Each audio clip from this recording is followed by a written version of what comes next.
Mark Dever just said there's problems with CRT, and we've been clear about it in our messages. And now, the moment so many have been waiting for. This is Wretched Radio. Several years ago, a conference took place in Memphis, Tennessee that rocked the evangelical world. It was the MLK 50 celebration hosted by the ERLC, which is a division of the Southern Baptist Convention, and the Gospel Coalition. It was a focus on and celebration of the life of Martin Luther King Jr., and many people were shocked at some of the presentations that introduced the world to a subject that was heretofore only discussed in university campuses or legal circles. Critical race theory. It was a highfalutin philosophical idea based in Marxist ideology. Language was changed in order to affect cultural and societal shifts. And most people were not familiar with it, but it caused a number of theologians to go, hold it, something's rotten in the state of evangelicalism. Why are people promoting something that is not biblical? A document was drawn called the Dallas Statement. This was a treatise on racial issues, and it addressed the issue of critical race theory, drawing very clear lines. This is the danger. This is the problem. But out of that document, a surprising thing happened. Not everybody who ran in the same circles was willing to sign the document.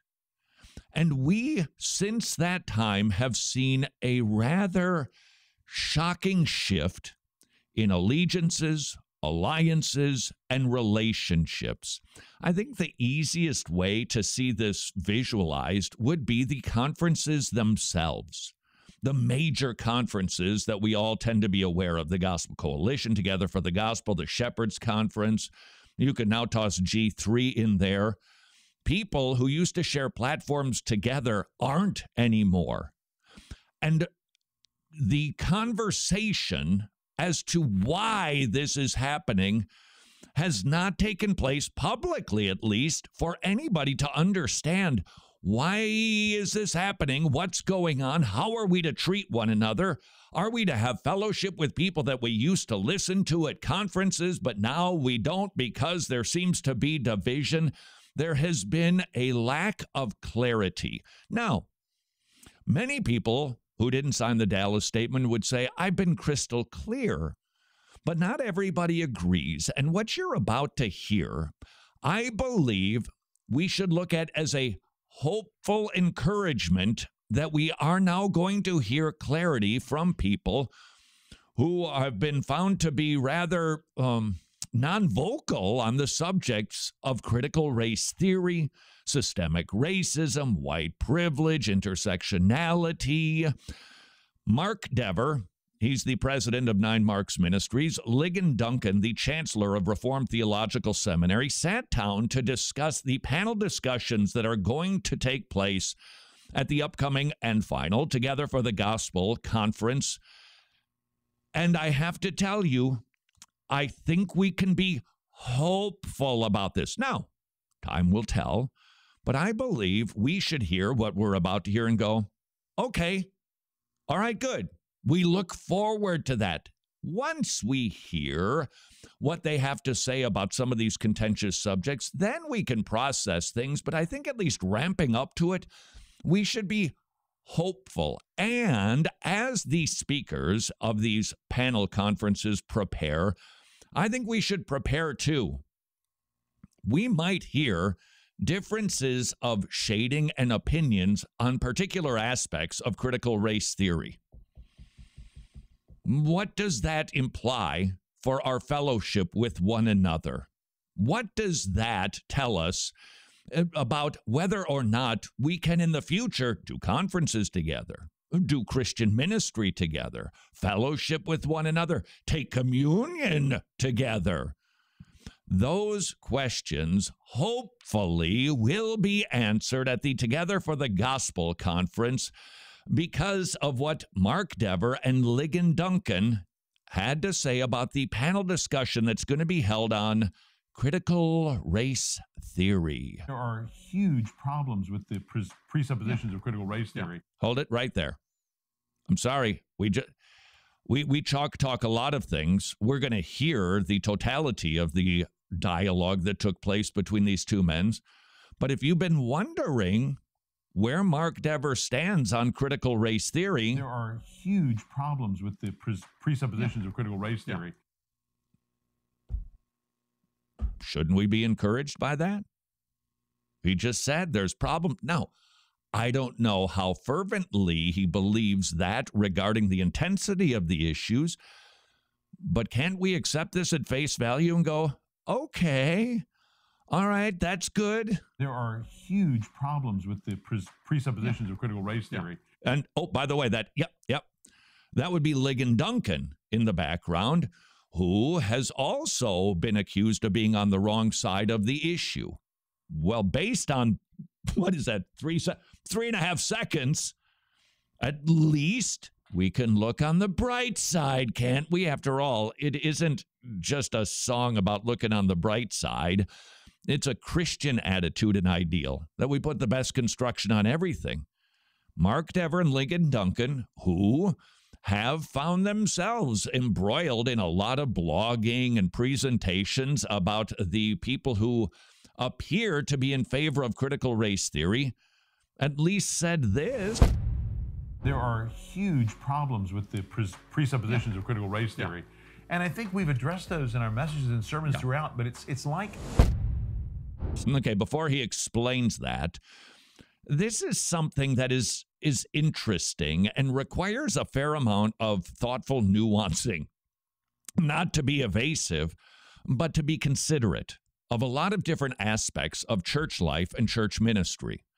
Mark Dever just said there's problems with CRT, and we've been clear about it in our messages. To the best of my knowledge, neither one of these men have done messages specifically on CRT. What they're saying is, as we have been preaching through, specifically in Mark's case, the book of Ephesians, there's no way that anybody who likes CRT would like those messages. Great. I'm encouraged by that. But is that enough? And I think that we have to not answer that question quickly. Why? Time, circumstances, issue. Those factors are constantly shifting. There are some issues that a pastor might not address just right in the bullseye because of sensitivities, issues that are going on inside of the church, what he believes the implications, the plans that they have for the future, and he might shy away from that. So that we need to accept that there are going to be some men who go, this is the way that I chose to handle the subject by preaching truth, which should be revealing to people the problems with CRT. On the other hand, there are times when clarity is needed. And I would suggest that we've needed this clarity a long time ago. It could have saved a lot of division and separation. Could have. We'll find out. It could have perhaps spared the body from a lot of, well, how are we supposed to treat each other now? What am I supposed to do with this? We need to give grace to pastors who make decisions to handle certain subjects differently than we might. But at the same time, I would say to these fellows, oh, gentlemen, we needed this clarity a long time ago. Some people out there have learned some particular signals, and if you don't make those signals, then they don't understand. Hold it, Ligon. Did you catch that? There are people who need certain signals. Now, I would say, yeah, that's right. Sometimes clarity is needed, and clearly clarity was needed during this time. Having said that, they would say to you, well, I have been as clear as I thought that I needed to be. Okay, I don't happen to agree with that. But Mark is also right in saying that we don't always need to have like that's crystal clear. This is the way that it is. The question is this one of those instances? And I think because of the fallout and the separation, the division that has taken place in evangelical circles, I would say, I wish they had sent those signals earlier. Having said that, I'm glad that they are going to address them now. My sermons appear on a particular radio network, and I was just called yesterday by the head of that radio network who says, we love your messages, our people respond to them well, but we've had a few listeners write in and say they don't really know where Duncan stands on critical race theory. Would you mind doing an interview with them? So I'm gonna do an interview. I am not scared to talk about this. No. And we can't wait then to hear where Ligon is at, where Mark is at, where others on the panel are at. Some, by the way, on the panel, like Kevin DeYoung, I think have been pretty clear in their position on it. Let us hope that these panel conference discussions at T4G bring about the clarity that has been so needed so that perhaps some divisions might be breached and some wounds might be healed. We can hope for that, can't we? This is Wretched Radio. If you are a fan of the show, you can watch the entire daily broadcast of Wretched Radio at wretched.org. Detective Friel, can you tell us what's happening here?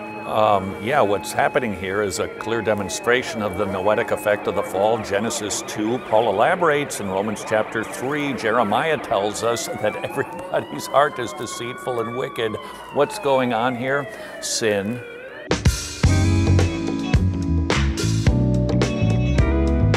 Are you confident that these thieves will be brought to justice? 4 words: great white throne judgment.